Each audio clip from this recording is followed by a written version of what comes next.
стигнаа и од српските и грчките власти за приклучување на македонската земја кон нив. Во своите аспирации кон Македонија, балканските соседи бескомпромисно се бореа против се што беше македонско. Преку црквата и училиштата настојуваат да го денационализираат македонскиот народ. А со предавства на турските власти и со своите специјални одреди го заплашуваа народот и ги убиваа видните дејци на македонската револуционерна организација. На тој план, најголеми штети на организацијата и направи бугарската пропаганда преку врховистите. Нејзината цел беше преку акциите на организацијата да ги убеди големите сили и соседните држави во желбата на македонските бугари за обединување со Бугарија.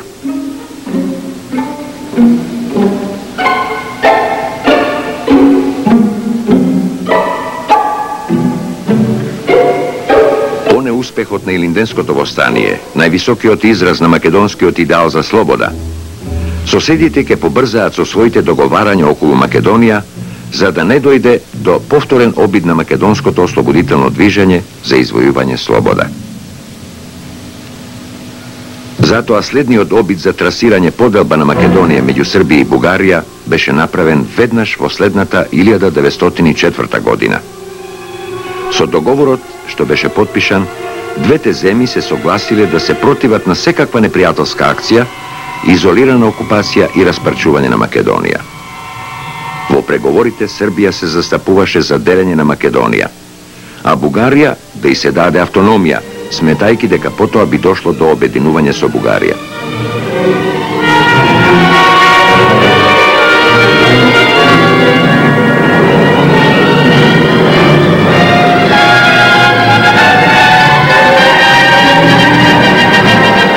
Во почетокот на 20-тиот век, аспирантите кон Македонија од меѓусебна борба за превласт во неа поминаа на компромисни решенија за нејзино делење.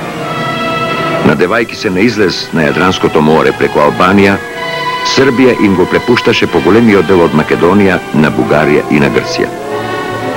По долготрајна јавна и тајна дипломатско-политичка игра, поддржувана од Русија, Србија, Бугарија, Грција и Црна Гора пристапија кон директно сојузништво и подготовки за војна. Така, на 13. март 1912 година, Србија и Бугарија склучија договор за сојуз, во кој во основа лежеше намерата за војна против Турција и поделба на Македонија. Договорот предвидуваше, ако автономијата на Македонија се покаже како неостварлива, двете страни се согласни за делење. Во член 2 од тајниот анекс стои: Србија се обврзува дека нема да бара ништо преку линијата што се протега од Голем врв северно од Крива Паланка до Охридското езеро.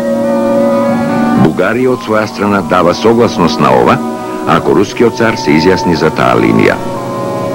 Ниедна одредба од овој таен анекс не смеела да се предаде во јавноста или на која било држава без претходна согласност на Русија.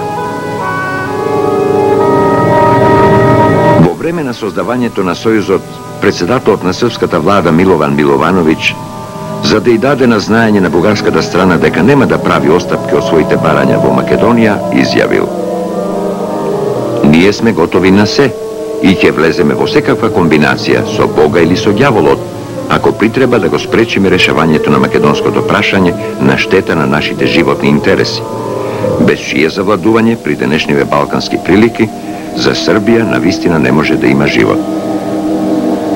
Председателот на Бугарското народно собрание Стојан Данев, увидувајќи ги целите на македонското национално ослободително движење, отворено велеше: Бугарија ја објави војната, зашто македонските бугари беа загубени за незината кауза, бидејќи тргнаа по свој пат.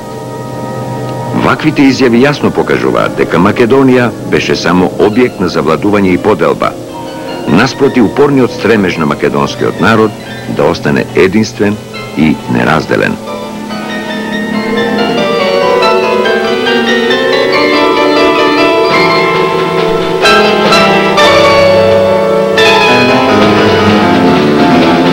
На ослободување на поробените христијански браќа, Српските, бугарските и грчките империалисти успеа да ги одушеват своите народи, да и македонските маси, за светата војна против османлиите и да ги наведат во крвава војна со цел да ги остварат своите заграбувачки планови, а не да го ослободат македонскиот народ. Српско-бугарскиот сојуз беше проширен со приклучување на Грција и Црна Гора, со што беше создаден четворниот Балкански сојуз. На фотографијата ги гледаме кралевите актери на сојузот.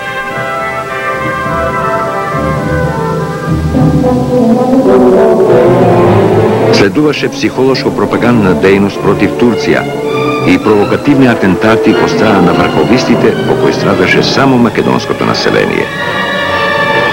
По предавањето на еден формален ултиматум за реформи во Македонија, со услови неприфатливи за Турција, на 18 октомври 1912 година почна првата Балканска војна. На територијата на Македонија се воделе целосни борби во Вардарска Македонија и делумно во Егејска Македонија. На територијата во Македонија, во Вардарскиот дел, најважни битки станале на 23 октомври, Кумановската битка и покасно Битолската битка. Во Кумановската и Битолската битка учествувале српските и турските војски. Поразените турски војски се повлекле забрзано преку Лерин, Солун, кон Тракија, кон Цариград, така да за релативно кусно време, за горе-долу еден месец до 4 декември, Македонија била очистена од турските војски. Така да во периодот на ноември, можеме да речеме, Македонија била окупирана од српски, грчки и бугарски војски. Таа територија, окупираната територија, била истовремено со продорот на војските поделена на 3 окупациони зони. Тие окупациони зони сушност биле по програмата на претходните воени оперативни задачи на српската, бугарската и грчката војска. Српската војска зазела поголемиот дел од Вардарска Македонија, со тоа што со бугарската војска се разграничувала источно од Кратово, по Злетовската река, покрај Штип и Брегалница до местото Криволак. Потоа, по долината на Вардар, се спуштала до Ѓевѓелија. Сета територија западно, од ова гранична линија Злетовска река, Брегалница, Вардар до Ѓевѓелија, ја окупирала српската војска. А источно од неа, значи, територијата на денешна Источна Македонија, да речеме Штипскиот округ, и Пиринска Македонија, и дел од источниот дел од Егејска Македонија, го окупирала бугарската војска.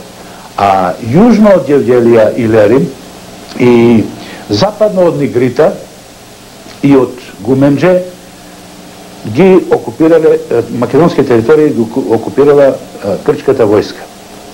При ова треба да нас спомнеме, сите поранешни договори воопшто биле занемарени, ниеден од сојузниците што ја победиле турската војска не ги почитувал договорените одврски за претходната поделба на Македонија, како што е познато, по линијата од Крива Паланка до Охридското езеро.